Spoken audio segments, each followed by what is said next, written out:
Hello everyone and welcome back to another Raiders video. In this video, I'll be giving my Raiders-Niners preseason week 1 game preview and also things to look out for. So let's get into it. So things to look out for in this game for the Raiders. Obviously, I'm saying it that way because it's not a game, a regular season game. So it's not like, we're talking about the matchup because like the Niners, I don't know who they're going to play, obviously. Their starters, their backups, I don't know what, how they're going to look. But for us, it's, important to see how we look as fans of the team. But regardless, in the game, a lot of things that we got to kind of see firsthand, right? It's our first kind of look to see if all this not preseason, but training camp hype is real.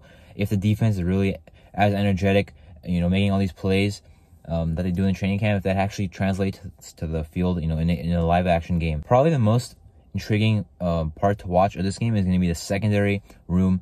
And, that being because, number one, we were pretty bad last year and pretty bad, for a while. And apparently this year we made some strides. So now we got to see if that actually is true. And also, we do have, a lot of position battles there. It's very deep, our corner position and safety position, mostly corner. So who's going to play? We've never really played our starters. We just have not been the team that plays our starters. But, that means Marcus Peters might not play. Nate Hobbs might not play. But Jacorian Bennett should play, the rookie. Brendan Faison, if he's going to be recovered from the leg injury he had, the minor leg injury he had about a week ago, he should be playing. Tyler Hall, Duke Shelley, David Long Jr., Amik Robertson, Sam Webb. Excited to see all those guys and see how they do. I think Bennett, if he plays, should have a good game. And, I would not be surprised if he has a good game and that actually makes him, well, maybe a whole good preseason. But if that actually happens, he could get into a starting role for the season week 1. If he doesn't, it might be Brendan Faison. Because what we're hearing right now is that Brendan Faison is the 4th corner. So it would be Hobbs back in the slot, then it would be Peters on the outside with either Faison or Bennett. So right now, Faison, being the veteran, probably would have the spot. But Bennett showing out in camp, a good preseason could propel him to being a starter at that position.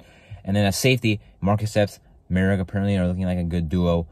I don't think they'll play this preseason, but, Chris Smith should play. I like him a lot, and Palomar should play as well. I do, we of course have heard a lot about him this offseason. He could be the 3rd safety. Chris Smith could be the 3rd safety. And then, Teamer and Jaquan Johnson being the special teamers are the 5th and 6th safety who should definitely play this preseason. So the secondary, we'll see if they look energetic. We'll see what the position battles look like. Exciting to see. And then another important part, similar to what I just said about the secondary, is the D tackles. We've struggled there for a while, getting interior push. So now the question is, will the hype of all these guys, Tillery has looked good, Neza J. Silvera has looked good, Adam Butler, and of course other guys, Ball Nichols, he talked about how he, had an injury last year and now he should be better.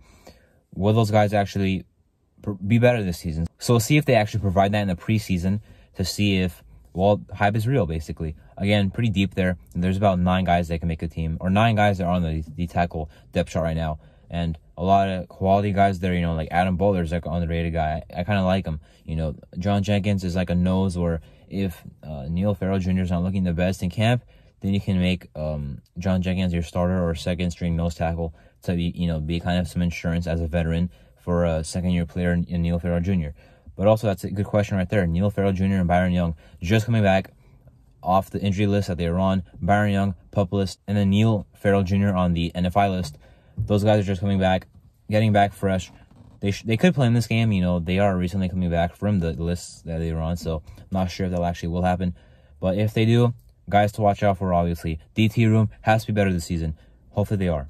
Of course, the linebackers, we know about Diablo, in this big breakout year. We'll see if he actually does that, but I'm not sure if he'll play in this game. Same with Spillane. Even the same with Matherson. But Mari Burney, I'm excited to watch. He's a guy where I think he truly could have some coverage upside, so I hope he can actually provide that. And then, Darius Harris was a new signing.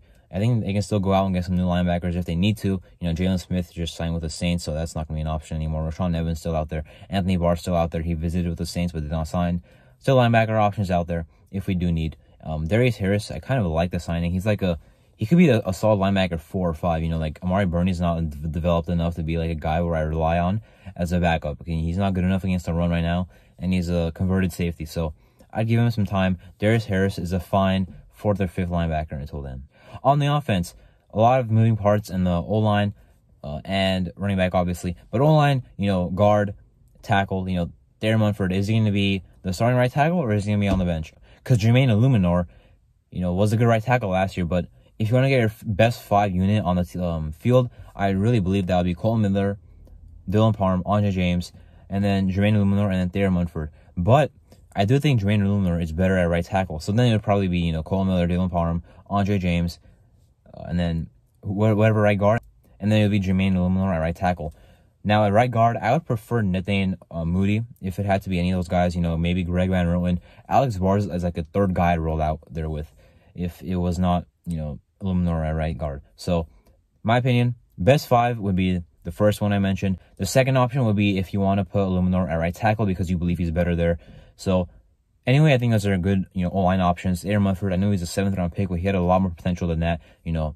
The year before, if he was drafted in the year before, he would have gone much higher, obviously. Being a guard in his last year at Ohio State definitely hurt his stock, obviously. He was a good tackle before that, but had to play guard, you know, so Ohio State can get their best 5 on the field for 2021. But also some good depth battles at, you know, O-line. Brandon Parker, Justin Herron. You got Dalton Wagner to UDFA, McLennan Curtis to UDFA, among others. So O-line, excited to watch them. They should definitely open up some holes for whoever the running backs are in the preseason. Zamir White, I think, should for sure play in this preseason if he really is going to be the guy going forward. Or even if he's not, we got to see more of him, you know what I mean? Last year, he cooked in the preseason. I hope he does the same. Britton Brown, same thing. He also did well last year. Now, Sincere McCormick was not available last year because he got injured.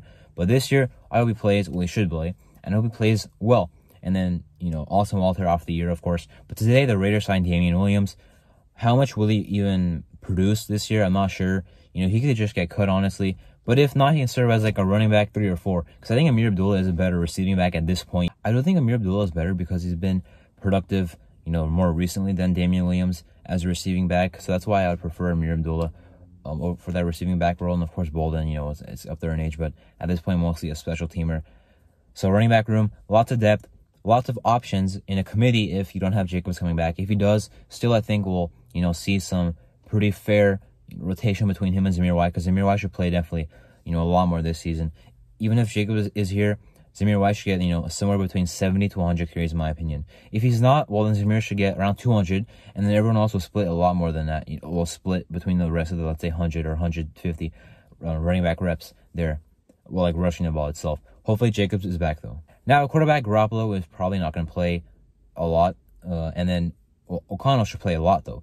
I'm looking forward to that. Hoyer, I'm not looking forward to him playing if he does play. And then Garber is just a guy there, so, you know, O'Connell is not playing every snap, obviously, but, you know, we don't have much upside with him at this point. I don't believe so, in my opinion. Receiver as well is pretty deep. I'd like to see Cam Sims go out there and do some nice stuff. DeAndre Carter, Trey Tucker, the rookie, because in the regular season, I'm not sure how much those guys will actually play, you know, with Myers, Devontae Adams, and Renfro. 3 spots already locked down. And Trey Tucker is locked to make the team, but he's a slot-only receiver. And Hunter Renfro is a slot receiver. And if something happened to Hunter Renfro, I would assume they would put Jacoby Myers in the slot because he's naturally a slot receiver. So those are pretty much the roster battles / you know, positions I'm looking at for the preseason game against the Niners. Very excited. First game of 3 of the preseason, then regular season. Of course, the 2 days of scrimmages we had against them apparently look better than them. The year that we played the Rams in the preseason in 2021, apparently we look better than them too, but you know, they won the Super Bowl. And we had 10 wins, but, you know, they won the Super Bowl. So, not saying we're going to be better than the Niners or anything, but still, I like the competition we're playing at. I like, you know, the energy that we have. We'll see what happens this season. Anyway, I'm Marto, and thank you for watching.